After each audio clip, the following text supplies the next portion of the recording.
Got our last presentation of the day. We have Mr. Gerald Heslinga here. He's going to present a topic entitled Giant Clams, Sustainable Aquaculture and Conservation. Gerald has spent over 30 years developing the sustainable production of endangered coral reef species, heart-healthy seafoods, and marine ornamental organisms through aquaculture. Educated at Harvard and the University of Hawaii at Manoa, Gerald has worked professionally in 18 countries in the Asia-Pacific region for universities, governments, private industry, and international agencies. Gerald and his wife live in Hawaii, where they have owned and operated Indo-Pacific Sea Farms since 1995. They have 2 married daughters and 2 very energetic grandchildren. I present Mr. Gerald Heslinga.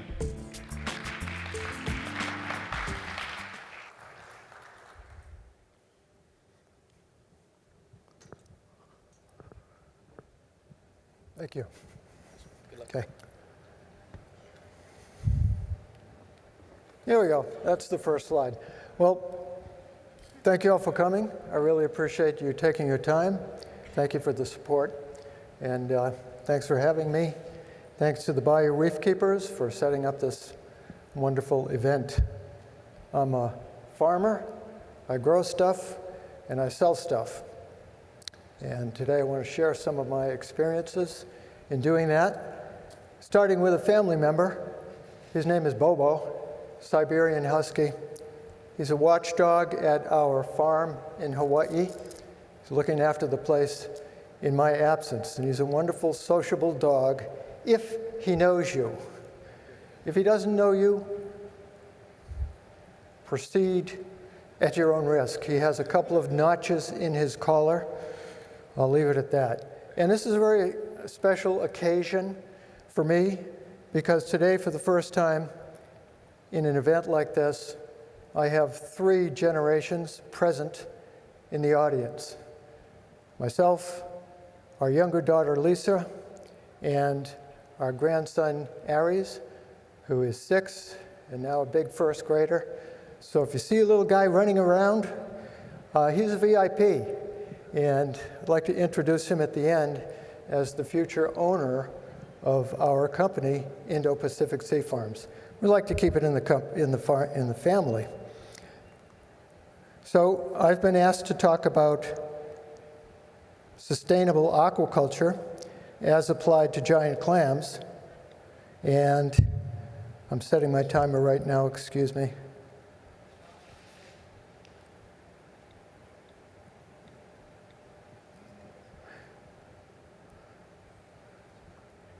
First, a shout out to some of our sponsors and colleagues and collaborators.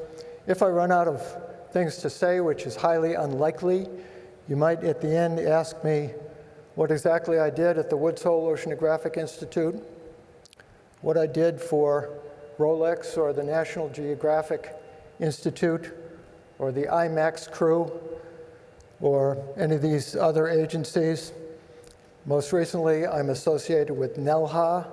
The lower right, that's the Natural Energy Laboratory of Hawaii in Kona, 800-acre aquaculture park with 40 companies, one of which is our company, Indo-Pacific Sea Farms. And as I said, we're in our 23rd year. And a couple of news flashes to get us rolling here. A new publication alert. This is one that I co-authored with a group of other people. You could say it's a who's who of giant clam researchers in the world today. And this is just out in a journal called OMBAR. That stands for the Oceanography and Marine Biology Annual Reviews. And what makes this distinct is that it's pretty much everything you ever wanted to know about giant clams. I'm honored to say that I wrote the section on clam gynecology, and the paper is over 300 pages long. Now, if you're in the academic community and you write a 300-page review article, you get major cool points. If you're in the private sector like I am, it doesn't mean a whole lot. I sent a PDF of this to James Fothery, who is very active in the field of giant clams and writes and presents frequently. and he said, wow. Then I sent a copy to a friend of mine in the private sector, and he said, it's better than a sleeping pill. And I thought, gee, how could you say that? We put so much work into it, but it keeps us grounded. It makes us humble when scientists do their due diligence of reporting their findings in what's called peer-reviewed literature. Pretty much the rest of the population doesn't give a hoot. But we do it anyway. And so along the same vein, this year I finished up a major bibliography covering pretty much everything I've written in my career, which now exceeds 40 years since my first real publication. It's called the MMDC PMDC Archives, and that results from work that we did in the Republic of Palau over a 20-year period from about 1975 to 1995. And this is online by going to a single URL. You can access over 100 papers. Click on the title, the original article comes up, some of them with original notes that I and my colleagues exchanged when these publications were in galley-proof form. That was before internet publishing. So there's a lot of information out there. It's readily available, easily accessible. And that takes care of the due diligence as scientists. But what about the private sector? What about the application of this knowledge, which is something that concerns me very much? Another item of breaking news is that just within the past couple of months, the family Tridactinae, that is the family of giant clams, has been proposed for inclusion on the US endangered species list. And this is a matter of grave concern to those of us in the industry, because if the giant clams are placed on the endangered species list, they will have the same status as African elephants, and you know the problem with ivory and how it's confiscated as it moves around the globe, and when it's found, it's burned, and so on and so forth. We certainly don't want to see that happen, that type of restriction with giant clams. So those of us who are active in the field are communicating directly with the Fish and Wildlife Service, making public comments through something called the Federal Register, which is the gazette used by the national government when new legislation is proposed. And the takeaway, as of right now, just a snapshot of what's happening, 10 species have been proposed for inclusion. The Fish and Wildlife Service has already dropped 3 from considerations. Those are the blue clams, Maxima crocea, and the Noah's clam, Tridactina noae, because they're still pretty common. 7 species are still under review. That would be the green clams, Gygus, Dorasa, Squamosa, the hippo clams, and a couple of others that never really reached the trade. And this, as I said, is published right now in the Federal Register. Today was the deadline to submit comments. What's good about this, first, is that the blue clams are not under consideration anymore, but that this has kind of brought the clam community together, and we're hearing from hatchery managers that we haven't heard from in years, and especially the private sector people. It's hard to really know what's going on, but this has brought them out, and they're writing these wonderful summaries and reviews of all the good work they're doing, including the conservation work. So I'd have to say that that's a positive outcome of this proposed listing for endangered species. Now I'll come back to this thought near the end. The way I'd like to structure this proposal, rather than give you the long tail, because it is a long tail, just focus on the high points, strengths and weaknesses, and how this became a global industry. I'm talking about sustainable culture of clams, of course. What went well, what went wrong, and looking ahead, what are the opportunities and the challenges facing us? My personal guiding philosophies over the years, and these are in sync with my professional guiding philosophies as well, can be summarized in this slide, which is kind of a shorthand version of how I approach introducing new species to the aquaculture industry. Lab to market, very critical. Scientists, we tend to take our work way too seriously and kind of get caught up in the beautiful questions of research And if you're associated with an academic community, the publication is the coin of the realm. Academic careers advance or fall depending on the number and quality of publications that scientists write. But as a person in the private sector and really an engineer by heart, I look for the application. Let's take what we know and apply it. Scarcity to abundance. It's one thing to produce a few organisms in a laboratory or in a hatchery. It's another thing entirely to mass produce them, get them into the marketplace, and get them so common and do it cost effectively that anybody can go online and order one and have it sent to their house within a day or two. That's called reach. And every time I see a new species being raised, I think, great, it's a technical milestone, but is it really a breakthrough? Henry Ford did not invent the automobile. He didn't build the first automobile. What he did was take the concept into mass production in a cost-effective way and convince people that they needed automobiles and that they could afford them. That was his contribution. That's why he's remembered as the father of the modern auto industry. The next point I'd like to stress is exceptional simplicity. One of the things we learned working in developing countries is you've got to cut out the bells and whistles. If you're working in a university lab or if you're a NASA scientist, you can afford to do the beautiful science.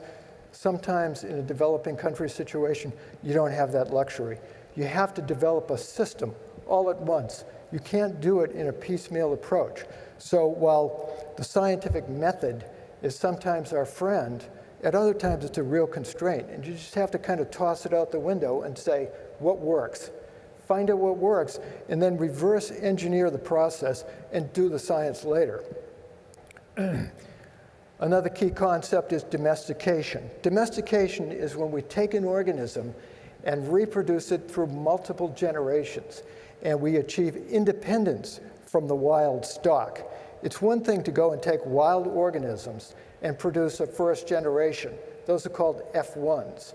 That's mariculture or aquaculture, but it's not really farming because you haven't closed the life cycle through multiple generations, and you cannot preemptively state that we're now independent from the wild stock, we're not hurting the natural population. So when we domesticate, we achieve independence. And you think about commonly domesticated things, you don't have to look any further than dogs and cats and chickens and horses and so forth. You don't hear anybody running around saying, save the chickens, don't touch that egg, don't touch that chicken. It sounds ridiculous. And the reason is because they've been so successfully domesticated, we eat millions of chickens and millions of chicken eggs. Everybody just takes for granted that they're common. They'll never go extinct. So when we're looking for species to raise for the aquarium trade or for the food trade, what we look for is, of course, organisms that are easy to grow, hopefully easy to sell. That boils down to a mantra, which is grow what sells, sell what grows. And anybody who gets into this field, that should be tattooed on their forehead. I gave a presentation a couple of years ago. It was a TEDx talk in Hawaii, and I boiled it down to 3 or 4 words. What we need to be doing, what we need to be thinking about as a hobby, as an industry, even people connected to the research end of it, clean, green, sustainable aquaculture. Nothing else makes sense. I work in an aquaculture park with about 40 other companies. Some of them are clean, green, and sustainable. Some of them are not. Some of them are just feedlot aquaculture that's akin to modern hog farming. And it just creates pollution. We don't need that. It's not necessary. And in the long run, it's neither economic nor ecologically feasible. So my definition of sustainable, the term is tossed around a lot. What does it really mean?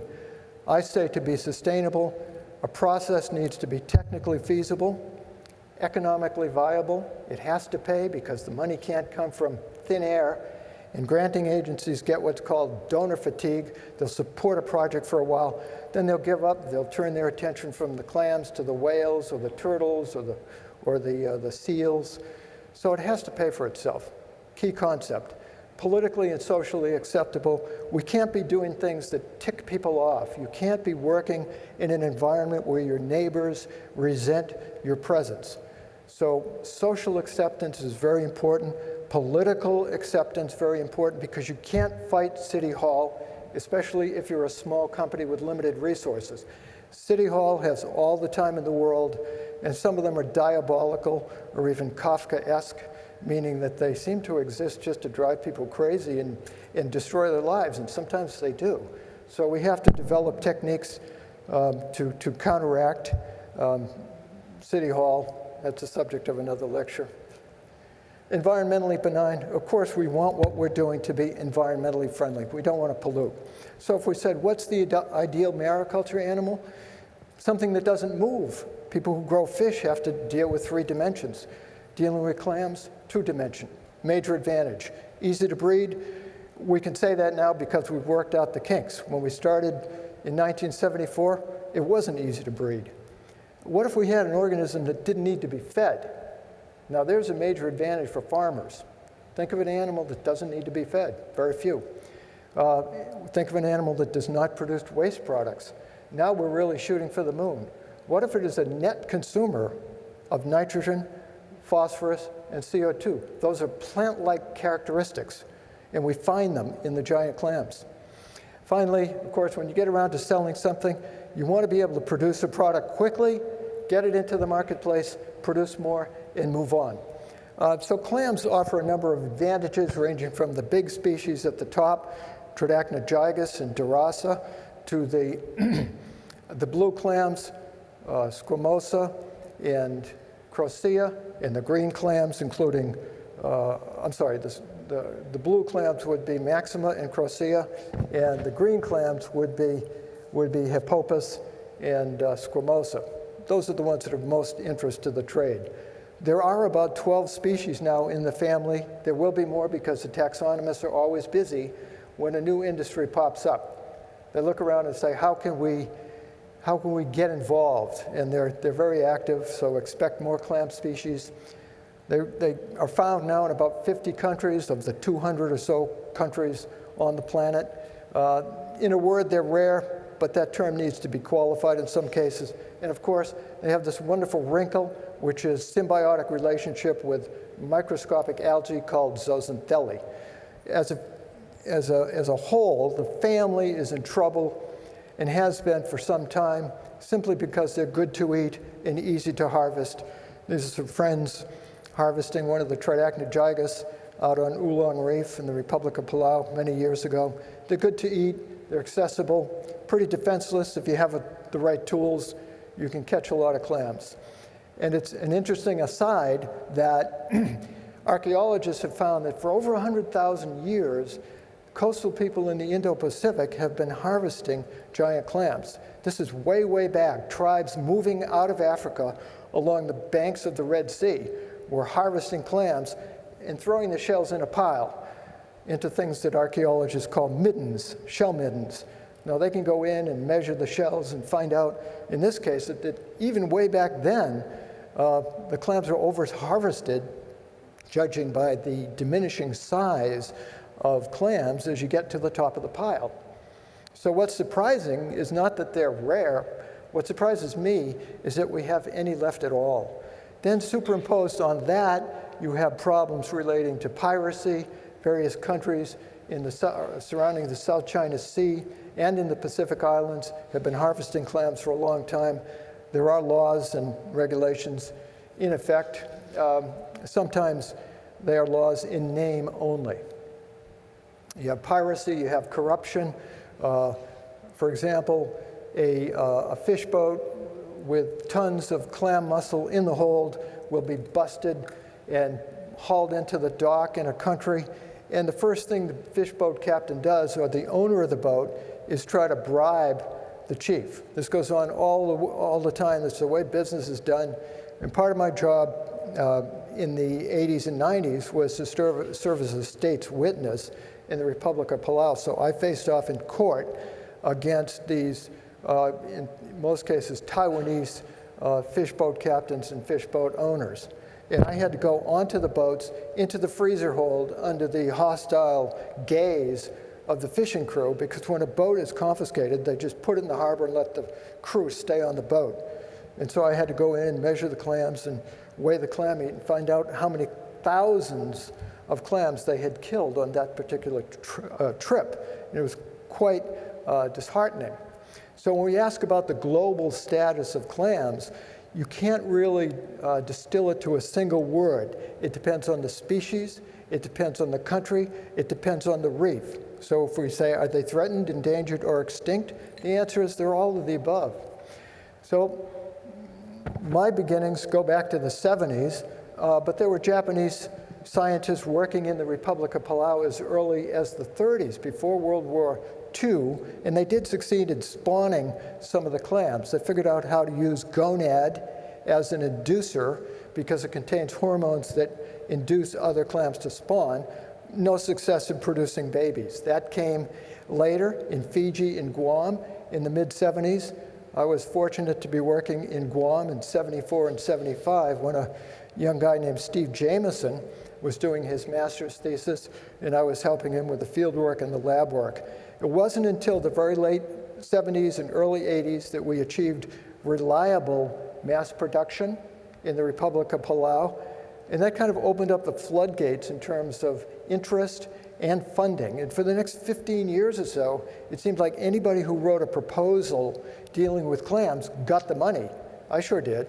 And I made a presentation at Scripps in 1982, which was a seminal presentation, the first time that mass production technology was unveiled to the world, to the scientific world. That was followed by a seminal peer-reviewed publication that I and a couple of other folks wrote. It was published in '84. And for the next 10 years or so, there was a mad rush of construction of giant clam hatcheries, both in Palau and all over Micronesia and in other countries in Southeast Asia too. When I started at this facility, the area with all those tanks was just a goat pasture, just a few goats. We had a few tanks in the foreground that were built for shrimp, but that didn't work. Then we started playing around with clam larvae indoors. Nothing happened. It didn't work because we were using the playbook used by oyster farmers. And clams are very different organisms because they have this symbiotic relationship. And the kind of aha moment was when I said to Nancy Beckfar, let's take some eggs and just put them outside in all the tanks and see what the hell happens. It was a very unscientific approach, and it worked. And in fact, even before that happened, we were killing larvae like by the millions indoors. And then one day I walked out, and I was looking at the effluent ditch, and I said, what the heck are those things? They're so brightly colored. And I looked closely, and there were some baby Tridacna squamosa. We were killing them inside the laboratory, and meanwhile, these things that we flushed down the drain were settling like crazy and growing like gangbusters. And then I said, you know, we're trying too hard. We're killing them with kindness. And that was a fundamental change in the way I looked at culturing things. I like to test them. I like to make them fight for their lives, because what comes out the other end is the best of the lot. And if you're too good to them, you may get better numbers, and then you find out that you're filling up your facility with runts, genetically inferior organisms, and you cannot do that as a business strategy. So this is the facility as it looked when I finished my work in '95. I and my crew, with construction contractors, expanded the facility by a factor of 10. We were the first and the largest giant clam hatchery in the world. And of course, we relied heavily on symbiosis between microscopic algae and the clam itself. It's a type of symbiosis, a marriage, if you will. In this case, it's a happy marriage because both partners benefit. The relationship between the algae and the clam starts very young, on about day 4 after fertilization, when the zooxanthellae, which in the hatchery we add to the water, are consumed by the baby clams. They're actually larvae at this point. And what we discovered was that this is the only time in the clam's life when it really needs to eat. Once the zooxanthellae are in the body of the clam, those little brown spots, and if you look closely, you could see a line through the middle of those single cells. That's mitosis. They're dividing into more. And of course, that begins a geometric expansion of the number of zooxanthellae. And as soon as they get into the clam, they're translocating carbon compounds into the bloodstream of the clam and feeding that clam.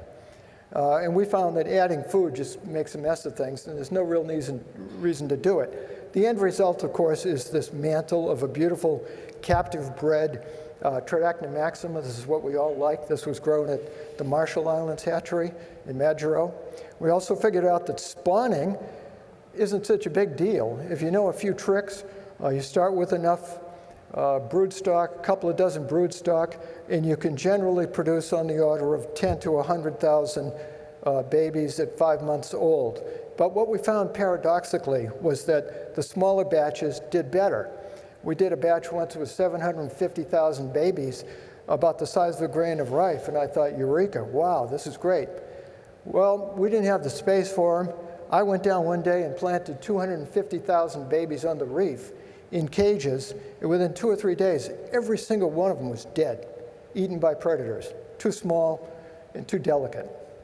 So sometimes what you learn in a hatchery, and this was evident from what Todd said two presentations ago, what you learn is really counterintuitive, and that's when you reach an inflection point in your understanding of how to do the technology. So here, a day 4 villager larvae of Tridacna dorasa. We learned too that there are differences between species, and some species are hardier than others. And remember what I said, by the way, if you see a little 6-year-old guy running around here, hi Aries, can you give us a thumbs up? Can you give us a thumb? No, just you stay there. It's not time for you to come up yet. You can do that at the end. And then we achieved mass production. And we had these iconic photographs of people holding clams and made it really clear to people that, wow, something has happened, because nobody had ever seen this before. And suddenly pictures like this started showing up on the cover of books and on the cover of articles. And pictures like this that clearly indicate that we knew what we were doing. We produced lots of babies, put them down on the reef in special steel cages, and produced lots of biomass. We started with 0 in 1979, 1980. By 1985, we'd produced 35 tons of clams. By 1988, we had 70 tons. And by 1990, we had 100 tons. We had 100 tons of broodstock clams sitting in the ocean at about 12 feet deep under the, next to the facility. And it was the world's largest giant clam broodstock pool. In fact, in the early days, some of our funding came from the United Nations Food and Agriculture Organization. And at that time, it was headed up by Tanaka-san, this Japanese UN worker. And he came to me one day and he said, you know, you got a real problem. And I said, really, what is it? Because I thought things were going well. He said, overproduction. What are you going to do with all those clams? And he was really concerned. And that was going on at other hatcheries too. And I said, well, this gives us the opportunity to do artificial selection, selective breeding. And this is common in many kinds of farming, where you plant more than you need, and you take the best ones and you cull the other ones. So culling is a very important part of modern bivalve aquaculture. You don't keep everything. You have to discard the slow growers, or else you'll fill up your facility with runts.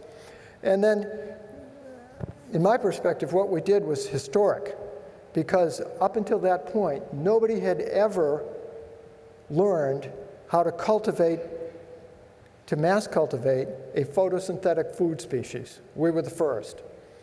And this is covered in one of my books. This is called Saving Giants. It's an ebook. It's free. You can download it. Everything you wanted to learn about clams. We also learned that when you're taking care of clams, you're basically taking care of algae. You're taking care of the zooxanthellae. If you keep them happy, the clams will perform wonderfully. So we learned that you could fertilize the clams with ammonium nitrate. Next to us was a quarry. There was blasting rocks. There was a New Zealand guy, Mick Black, who was running that facility, and he would bring over these 50 kilogram sacks of nitropils, ammonium nitrate, which is what today people make bombs out of with diesel oil and blasting caps. But we used them for a peaceful purpose, which was dissolving them and feeding the clams. We learned that instead of taking 12 months to produce a yearling clams, we could do it in 10 months using fertilizer. Of course, that encourages all types of algae to grow, including the fouling organisms, and we learned that we could control biofouling with snails that eat algae as part of their normal daily job.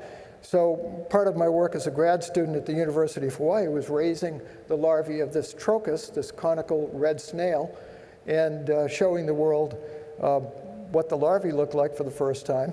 It was a first, and producing them in mass and showing that we can do this simple co-culture system, snails and clams, and the snails will keep the clam tanks clean. It was a beautiful operation, and the story gets interesting at this point, but you can see how all of those tanks are filled, packed to the brim. One 4-tank module could hold 30,000 yearling clams. We had 64 tanks, they were all filled, and we were donating clams like crazy around the region, shipping them to different countries. We trained over 100 people. We exported to the aquarium trade to companies like All Seas and Quality Marine, and kicked off the aquarium trade with a demonstration that eventually brought us $1 million in sales, real sales of real products to real customers, and as I said, this massive production. My boss was the director of the Sea Grant program at the University of Hawaii. Jack Davidson was in that position for 29 years. He'd seen a lot of projects come and go.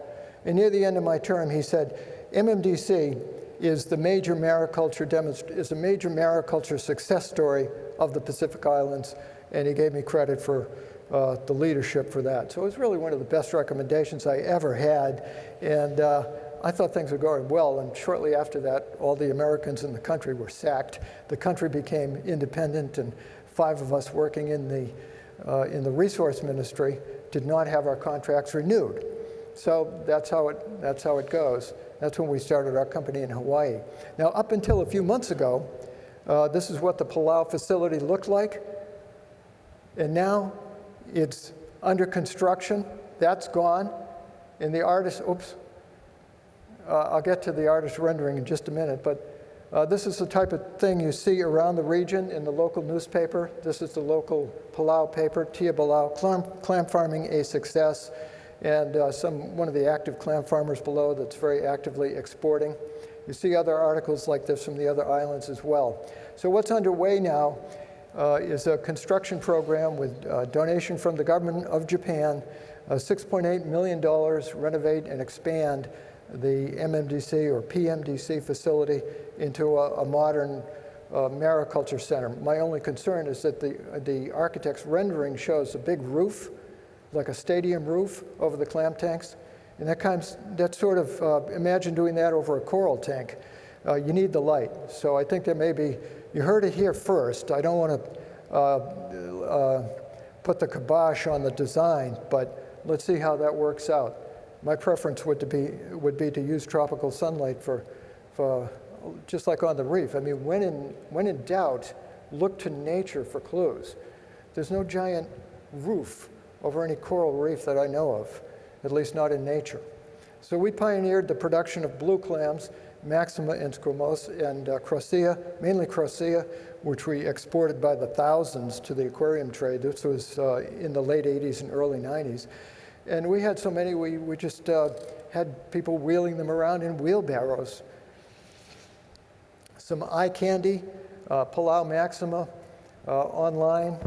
The price range there, $65 to $150, that's about right.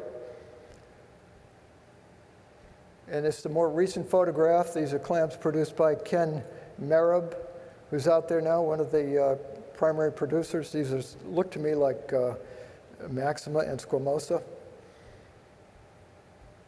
And the other thing is that this is global. Cultured clams are available not just in America, but also in Europe, all across Europe, all across the major cities of Asia, and in Australia as well. Not on the East Coast, unfortunately, largely because of red tape in the Queensland area, but in Western Australia, in Perth, there's a young guy who calls himself Acro Al. You may have heard of him. Even his license plate says Acro Al. And he's raising clams in his garage. It's pretty cool. And Tridacna dorasa. This was our favored species because it grows so well, it's hardy, And in the marketplace, it's quite versatile in the aquarium trade and also in the food trade. A lot of people look at this slide. This is our front yard when we lived in Palau. This is where our daughters learned to swim and everything. You look at this and say, man, you're living the dream. You're living the dream. What they don't see is that this looks a lot different during a Category 5 typhoon, which we experienced in 1990. It was called Typhoon Mike. It was a killer typhoon. Passed through Palau, went to the Philippines. Massive loss of property, some loss of life. So when you look to understand the ocean, you got to be careful not to just go there on a nice day and make a decision, say for site selection. You have to understand the ocean in all of its moods, and that takes years and decades, really a lifetime. Ocean nursery cage made of steel to protect the baby clams. We started with plastic, and it worked for a few years, and we thought, wow, we solved this problem. And then some giant eagle rays came in. They had an 8-foot wingspan, and they were just going through the nursery eating football-sized clams like they were M&Ms. And that convinced us that we needed to use steel, and that worked very well. We also learned that the morphology of the clams is instrumental in determining its survival rate in mariculture systems and also in home aquariums. You notice that the blue clams generally have a lower longevity in captivity than the green clams. I think a lot of this is attributable to what's going on underneath. If you look at the right-hand side, you see a Tridacna dorasa, how the shell is kind of closed. And on the left, top left, is a Tridacna crocea with a large byssal opening. Through that opening come the byssal threads. They attach the clams to the reef. Crocea in maxima. And these are clams that are found in shallow water with high energy, breaking waves. They have to anchor themselves or else they'd be gone.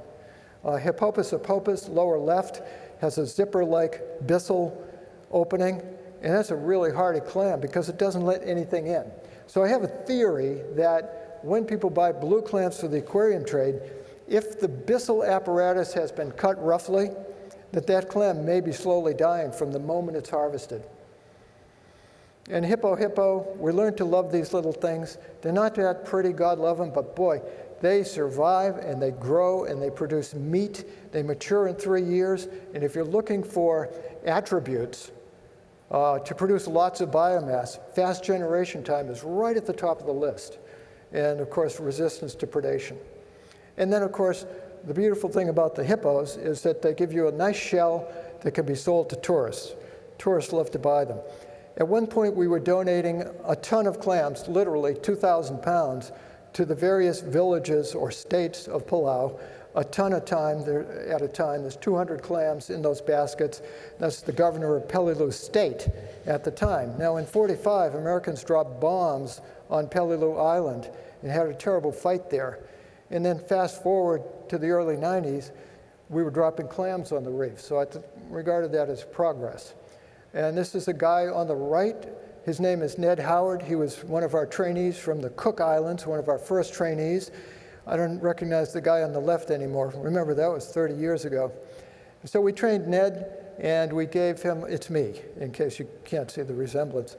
We gave Ned 1,000 clams, and he went back to his island in Aitutaki and got the funding to build a hatchery and produced clams. Those are some of the ones that we gave him at about 3 years of age. Well, fast forward, the Cook Islands is producing beautiful clams and still exporting today. This from a couple of years ago in their local newspaper. And what's important to me is that these articles are appearing with no help from the outside. Nobody's saying, hey, why don't you write this up? These are written by Cook Islanders, for Cook Islanders, and they're proud of their clam industry. And we can look and see evidence all around the region. If we look in the Marshall Islands, we see a privatization model in Majuro. This is one that I consulted on in the 1980s with the owner of the land. His name is Ramsey Ramers. Eventually, that hatchery was bought by Oceans, Reefs, and Aquariums, ORA, which is a prominent player in the aquarium industry today. They're doing a wonderful job of producing clams and corals there. And we have Tom Bowling in the audience, who actually worked there for a while. So I want to give a shout out to Tom. And wife, Katiana, thank you for coming. And Kevin Gaines. Kevin I haven't seen since, boy, I first met Kevin at MACNA 2. MACNA 2 was 1990, Cleveland. So that's how far back we go. And on the left side, our first trainee from the Marshalls, that's Nana Kilma, and farming Tridacna dorasa on the floor in Madro Lagoon. Look at that, 1985. And today, that's what Aura's facility looks like. And they have a beautiful website, and they ship mainly to dealers. And again, these slides stolen from, with recognition, of course, from Coral Magazine and Reefs to Rainforest of the facility in Palau, which is run by Tom Bowling, and now in production, and I believe 5 species of clams. Congratulations to Tom and to Bowling. It is a wholly private sector establishment. We love to see that. No government money that I know of, and they're doing great things, not just with clams, but with fish as well. So that's very encouraging. More power to those guys. I just got a letter this morning from the proprietor of this facility. This is in the Federated States of Micronesia, an island called Kosrae. And note to self, I have it listed as a semi-private model. It's 100% private at this point. They lease the land, they own the facility. The proprietor is Martin Seltz from Germany, and he's producing lots of clams. He's got about 300,000 in his inventory at this time, and very active in conservation as well. I don't know if you saw Walt Smith's presentation from last year. One of the things Walt emphasized is that not all of the corals they produce in Fiji go to the aquarium trade. Only about 20% of what they produce are sold. The rest goes to conservation. Very significant. And much is true of the clam hatcheries in the region as well. A lot of this work you just don't hear of. And some of James Fathery's photos from this beautiful hatchery in Bali, which has been in production for many years. In Malaysia, the concept of clam culture has been taken to a new level where clam culture and clam restoration is the foundation of an eco-resort called Bungaraya. Now, we trained people from the Marshall Islands in the 80s. They started hatcheries. One of the guys, Don Baker, then moved to Malaysia and started a hatchery, and that evolved into this Bungaraya resort program, which is a really top-end resort, and it revolves, the activity program revolves around reef planting. So people like Martha Stewart go there and spend buku bucks en français, and stay there and enjoy the beautiful scenery, and on their days off, they go and plant clams, and they get great publicity. And by the way, when you see a facility like this, in Malaysia you see them, and in Tahiti you see them, where they have these beautiful bungalows built over the water. I look at that as a waterman immediately and say, aha, they don't get hit by typhoons. If they did, they could never use that construction style. And this is the staff. There's about 10 people who go to their work, go to their jobs every day as clam farmers. The same is true in the Philippines. There's heaps of people working on growing clams. There's a very active lab in Bolinao, which is in the province of Pangasinan on the Lingayen Gulf. I did some programs there in the 80s and 90s, working with those folks to help them get rolling. And now it's all locally run. Lots of Tridacna gigas produced, and according to their director, they have restocked reefs the length and breadth of the Philippines. Something like 60 facilities, including these new housing developments that put in a clam farm or a clam nursery as a point of interest. And so that they can get conservation points by saying, see what good work we do by helping the environment. There's a new hatchery in Cebu called the Cebu Mariculture Demonstration Center, and that's kind of set up along the lines of bed and breakfast with a clam farm theme. So what's really gratifying to me is that entrepreneurs, when you unleash the power of the entrepreneurial mind, you find all kinds of iterations appearing that were not envisioned at the beginning.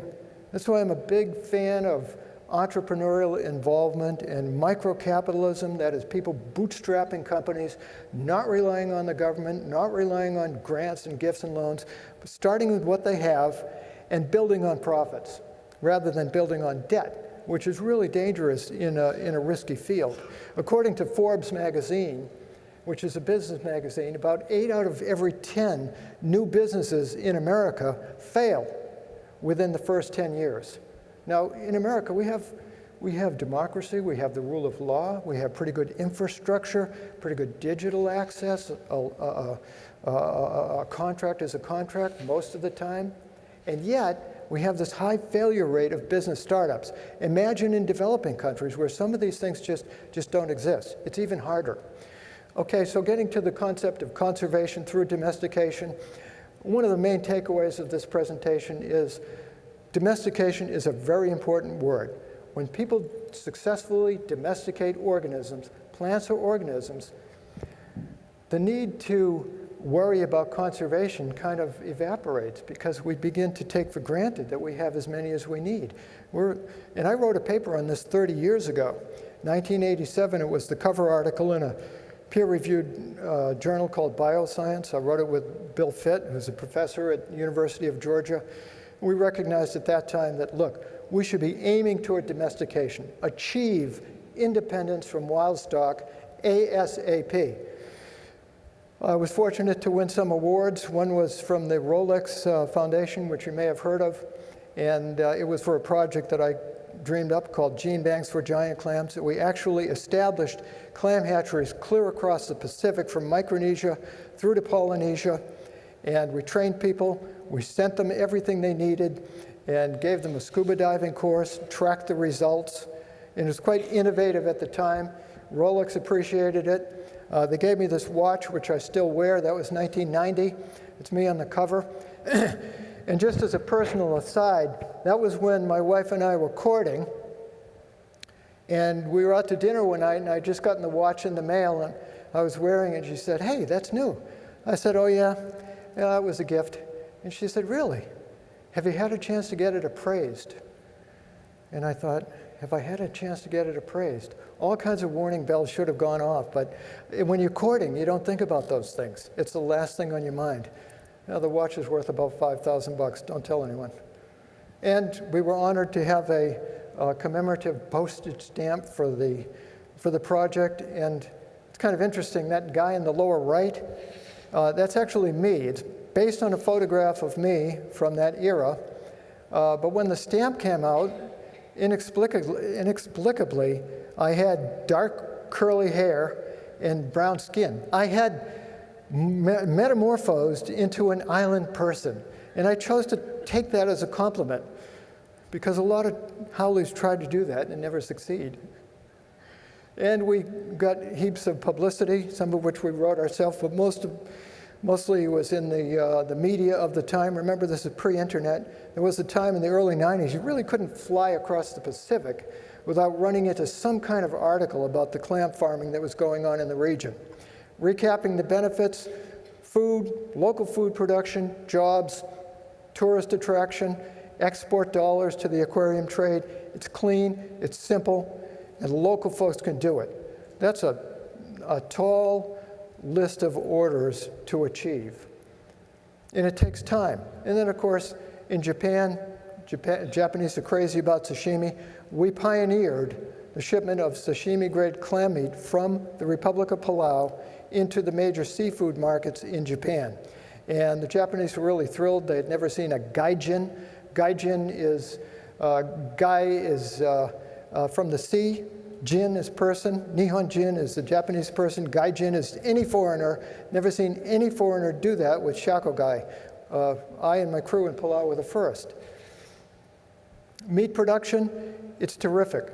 We did the numbers on this and found out that giant clams, even this Tridacna dorasa, produce about 10 times as much edible meat per unit area as tilapia. And tilapia has a great reputation as the aquatic chicken. Clams do better in terms of efficiency. And then you go to remote islands like Yap in the Federated States of Micronesia, where we had this seeding program, and it was successful. Tridacna dorasa had gone extinct there. We started sending clams by the thousand. They established 76 clam nurseries in 76 villages. 5 years later, the fishermen were finding baby clams on the reef. And you might think, okay, yeah, but we need to confirm that. It was confirmed by international experts from the South Pacific Commission, which is now called the Secretariat of the Pacific Community. And they reported that this species had been successfully reintroduced to a reef. First time that had ever been done. And then recently, a guy named Phil Dorr, an Australian chap, went up to Yap and started a hatchery using these second, third, fourth generation dorasa as his broodstock. And I had high hopes for the hatchery, but after about a year or so, the wheels came off and the partners disagreed, and Phil left in kind of under a cloud, a legal cloud. He was sued and he lost, and it fell apart. So that indicates that it doesn't work every time. This is the real world. Shell products add value to what we're doing, and there were gift shops around the region that sell shells. China had a very active giant clam shell trade until recently. Just earlier this year, it was shut down. I was astonished to find out that the Chinese in Hainan province were generating $400 million a year in sales. $400 million a year in sales of clamshell and these exquisitely carved objet d'art, which were along the lines of carved jade or carved ivory. And they were mining uninhabited islands in the South China Sea in a highly destructive way using prop wash from these little skiffs, excavating dead shells from reefs, pushing clams to the brink and beyond the brink. That trade has been shut down, and there's a silver lining here. About 12 months ago, I got a letter from the Chinese, and they said, can you come to China and show us how you do this? I thought about it, and I thought that'd be cool. And I looked at the logistics, and I said, boy, this is going to take 18 soul-destroying hours on an airplane, and then more hours on a bus filled with chickens and farmers. And I said, no thanks.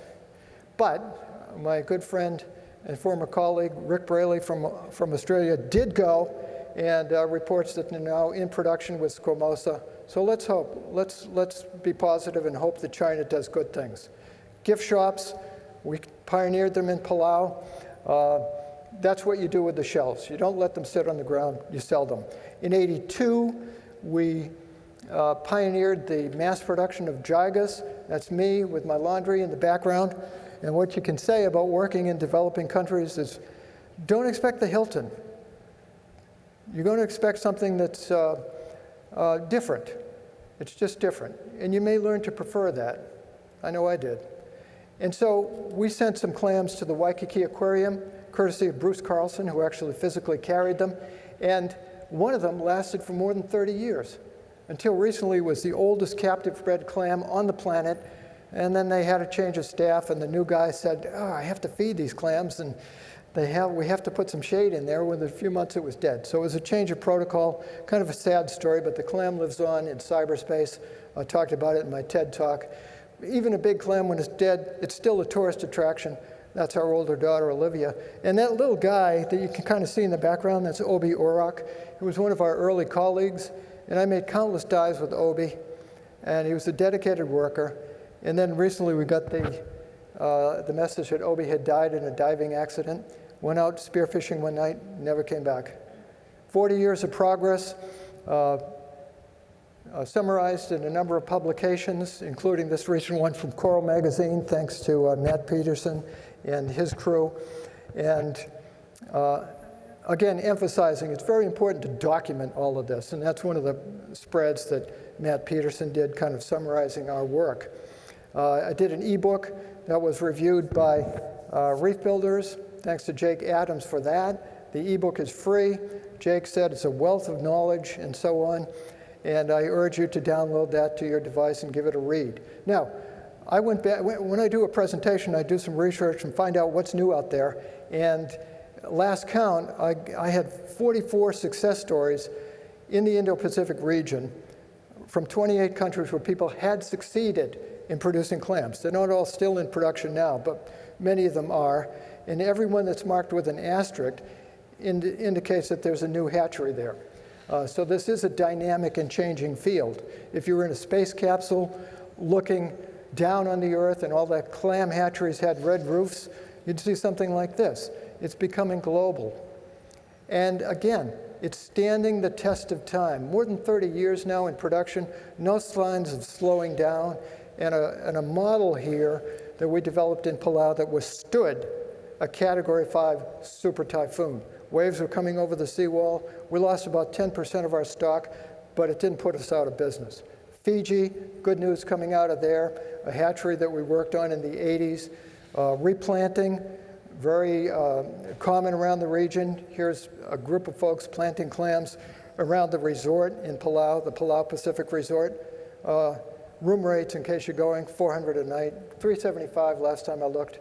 So it's pretty pricey. Singapore has a very active research program, not so much the production, but they have a gal there named Mei-Lin Neo, who's just like a one-gal publishing company, and she writes and writes and writes, and it's great. We need those people.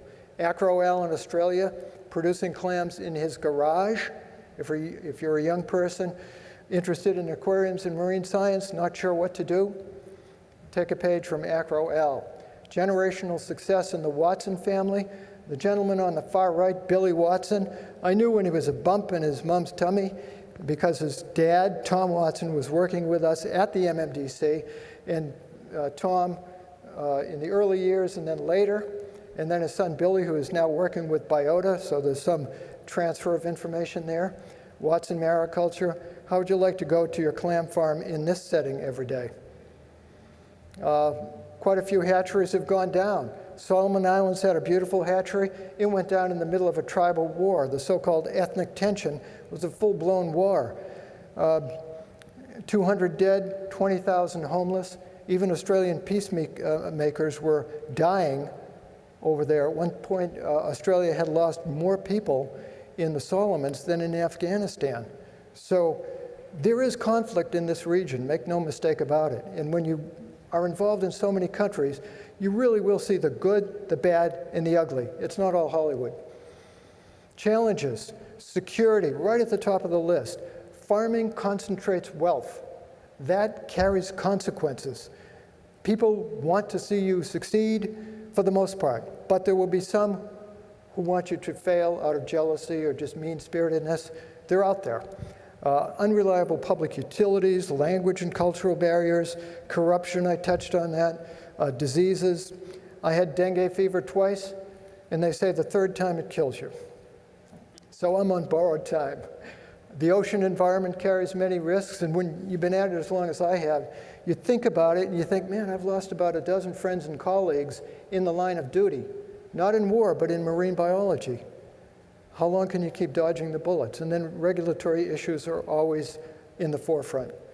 The Endangered Species Review will go on for the next 12 months, so it'll be some time before we realize whether clams are going to be listed. If they are, our lives will change and clams may not be available to the industry. Plenty of opportunity in the big continents. China's getting started, India and Africa, hobby farms, selective breeding. Again, if the emphasis is on privatization, I think the industry will have legs to a great extent. How are we doing on time, sir? Do we have more? We need to go ahead and wrap. Okay, we're going to wrap up here in the next couple of minutes. Again, we can go forward with our technology. What science, technology, engineering, and math can deliver, politicians, bureaucrats, bad decisions, tribalism can take that all away, and we have ample examples. One takeaway that I would recommend you tattoo on your head, SMART goals paradigm. When you undertake a business or a project, make sure your goals are specific, measurable, assignable, realistic, and time-bound. Assignable means you know who does the work. Keep that in the forefront of what you're doing. I review a lot of proposals. It's remarkable how many people send me documents that exhibit dumb goals. Dumb goals are dubious, undercapitalized, misguided, and bound to fail. Takeaways, we need technology, but we need people even more. Technology, 10%, the human factor, 90%. Thank your family, thank your workers. Thank your colleagues. They're all critical. It's easy to look good spending other people's money. It's easy to look good spending other people's money. I'm interested in knowing what happens when that gets paid back. Does the business stand? Does it still have legs?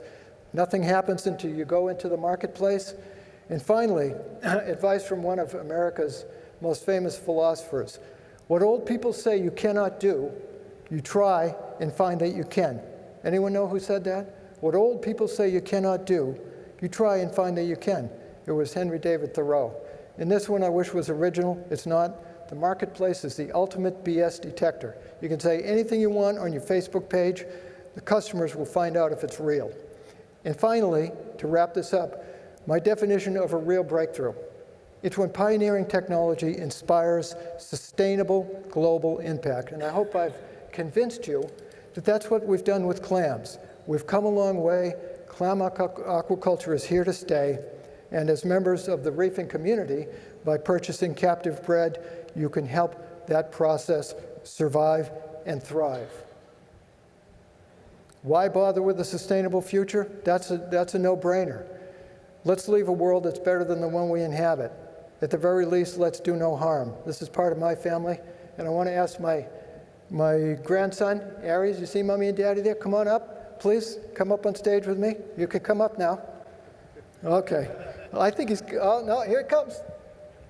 Welcome to my family. Aries, come on up. Yep, okay. The future owner of Indo-Pacific Sea Farms is Aries. He's now 6, he's in the 1st grade. And that's what gets me up out of bed every morning and keeps me enthusiastic about my work. I want to thank you for watching, and I want to express special thanks to the Bayou Reef Keepers. Thank you for the tremendous job you've done. I'm humbled by it, and I really appreciate it. Thank you very much. Aries, give a shaka. Can you give a shaka?